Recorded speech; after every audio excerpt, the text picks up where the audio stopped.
ধন্যবাদ জানাই যে আপনারা আপনাদের অপরিসীম ভালোবাসা, সহযোগিতা, ত্যাগ এবং কোরবানির বিনিময়ে আপনারা আপনাদের পবিত্র আমানতের মাধ্যমে আপনাদের একজন সেবক নির্বাচন করেছেন এবং আপনারা এমপি হিসাবে নিজেদেরকে উন্নীত করেছেন এবং বাউফলবাসী কথা বলতে স্বাচ্ছন্দ্য বোধ করে যে আমরা আগামী 5 বছর কি পাবো পাবো না, তার চেয়ে বড় কথা হচ্ছে যে আমরা একটু মুক্ত বাতাসে নিঃশ্বাস ফেলতে পারছি। বাউফলটা আমার নিজের মনে হচ্ছে এতদিন যে বাউফল ব্যক্তির ছিল, দলের ছিল এবং কর্তৃত্ববাদীদের ছিল, সেই বাউফল কর্তৃত্ববাদীদের কাছ থেকে আমরা আমাদের বাউফলের মালিকানা আমাদের হাতে তুলে নিতে পেরেছি।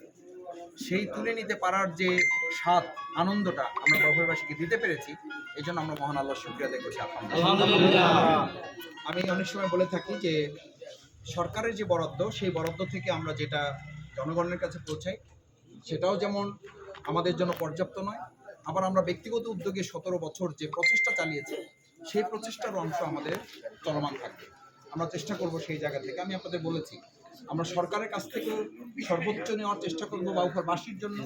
আর আজকে আমরা যেটা করছি এটা আমাদের সাংগঠনিক ব্যক্তিগত উদ্যোগ থেকে আমরা নিতান্তই আল্লাহর সন্তুষ্টি, তার দয়া, তার রহমত, তার অনুগ্রহ এবং জনগণের ভালোবাসা। আমি বলেছি বাউফলে আমার দুটো শক্তি, একটা হচ্ছে আল্লাহর দয়া আর একটা হচ্ছে জনগণের দোয়া।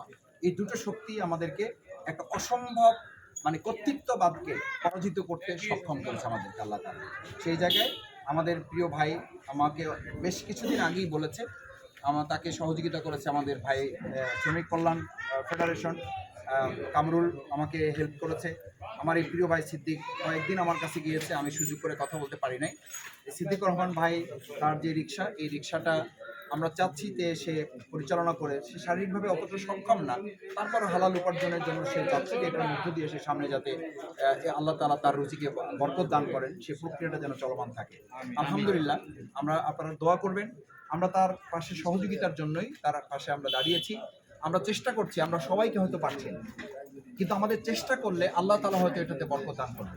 আমরা আপনাদের মাধ্যমে জনগণের ভালোবাসা, সহযোগিতা এবং আগামী দিনের প্রত্যাশা প্রাপ্তির একটা সমন্বয় ঘটাবার লক্ষ্যে আমাদের ভাইয়ের হাতে আমরা নগদ অর্থ দিয়েছি, যাতে সে এটা যে ক্রয় করেছে, এটার যে ক্রয় করার যে অর্থ, কিছু ঋণ করেছে, কিছু তার এখনো বকেয়া আছে, এই দুটো পরিশোধ করে সে যেন স্বাভাবিকভাবে তার জীবনটা পরিচালনা করতে পারে। আপনারা সবাই দোয়া করবেন।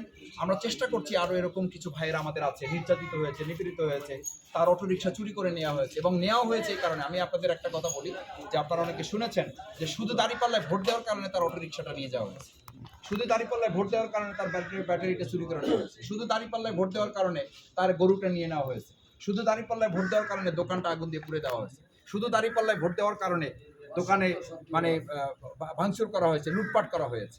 আমরা এই সমস্ত ভাইদের পাশে দাঁড়ানোটা আমাদের নৈতিক দায়িত্ব। এই ভাইরা জামাতের না, এই ভাইরা মনে করেছে আমরা একটা ভালো বাউফল তৈরি করতে চাই, এ ভাইরা চেয়েছে একটা মাদকমুক্ত বাউফল আমাদের প্রয়োজন, এ ভাইরা চেয়েছে দুর্নীতি, চাঁদাবাজ, সন্ত্রাস মুক্ত একটা বাউফল প্রয়োজন। এই যে আহত, নির্যাতিত, নিপীড়িত হয়েছে মজলুম মানুষ, এরকম আজকে আমি বাউফল সদর ইউনিয়নে 2 জায়গায় গিয়েছি, আপনারা জানেন, সেখানে 4টা ঘর পুড়ে গেছে, এক জায়গায় 2টা ঘর পুড়ে গেছে। আমরা চেষ্টা করছি এরকম বিপদগ্রস্ত, অসহায়, অসচ্ছল যারা দুর্দশাগ্রস্ত তাদের পাশে দাঁড়িয়ে তাদেরকে সহযোগিতা করা।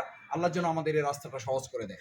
আমাদের বাউফলবাসীর আপনারা যে প্রশ্ন করেন আমাদেরকে, বা আমাদের ব্যাপারে আপনাদের যে সমালোচনা বা আপনাদের যে গভীর পর্যবেক্ষণ, আমাকে অনেকেই বলেন যে মাসুদ ভাই আপনি এত দৌড়দৌড়ি করেন, এত চেষ্টা করেন, তারপরও তো অনেক কথা। আমি বলবো আলহামদুলিল্লাহ, এই পর্যবেক্ষণ, এই পর্যালোচনা, এই সমালোচনা আছে বলেই তো আমি সোজা আছি।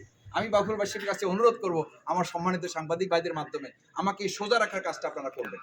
আপনাদের যথার্থ পর্যালোচনাটা আপনারা আমাকে দিবেন, আপনাদের যথার্থ পর্যবেক্ষণটা আমাকে দিবেন, যথার্থ সমালোচনাটা আমাকে দিবেন। কিন্তু যে সমালোচনা ব্যক্তিকে ঊর্ধ্বে রেখে আমাদের বাউফলটাকে লজ্জিত করে, অপমানিত করে, সেই জায়গাটা থেকে যেন আমরা বিরত থাকি। যে কথাটা আমাকে ব্যক্তিকে বললে হয়, সে কথাটা যেন আমরা ফেসবুকে দিয়ে না ফেলি। তাহলে ব্যক্তি যতটা না অপমানিত হবে, তার চেয়ে আমাদের প্রিয় বাউফলটা লজ্জিত হবে। আমাদের বাউফলকে অপমানিত করলে তো আমি তার বাইরে না, আমিও তো বাউফলের মধ্যে। সুতরাং আমরা আমাদের বাউফলকে অপমানিত করে তো আমি তো সম্মানিত হতে পারবো না। আমি শুধু বাউফলবাসীকে এই অনুরোধটুকু করব, আপনাদের সমালোচনা অব্যাহত রাখুন, আপনাদের যথাযথ পর্যবেক্ষণটা আমার ক্ষেত্রে, আমাদের দলের ক্ষেত্রে পর্যবেক্ষণটা অব্যাহত রাখুন। কিন্তু যে কথাটা বললে আমাদের বাউফল লজ্জিত হয়, আমাদের বাউফলের ইজ্জতহানি হয়, সেই জায়গাটা ব্যক্তিকে না আমরা বলে যদি সমাধান করতে পারি, যেটা সত্য না, যেটা অসত্য তথ্য, ভিত্তিহীন তথ্য, যে তথ্যটা মানুষের মধ্যে সন্দেহ তৈরি করে, সেই জায়গাটা থেকে আমরা যেন নিবৃত্ত থেকে যথার্থ সমালোচনাটা করে বাউফলকে এবং বাউফলের যে খাদেম আপনারা নির্বাচন করেছেন তাতে যে সামনে এগিয়ে নিয়ে যেতে পারি, সেই প্রত্যাশা, দোয়া এবং সমালোচনা প্রত্যাশা করে আবারও আপনাদের ধন্যবাদ জানিয়ে আমার কথা শেষ করছি। আসসালামু আলাইকুম ওয়া রাহমাতুল্লাহি ওয়া বারাকাতুহু। আমাদের প্রিয় সিদ্দিক ভাইয়ের জন্য সবাই দোয়া করবেন, আল্লাহ যেন তার আয় রোজগারে বরকত দান করেন। আসসালামু আলাইকুম ওয়া রাহমাতুল্লাহ।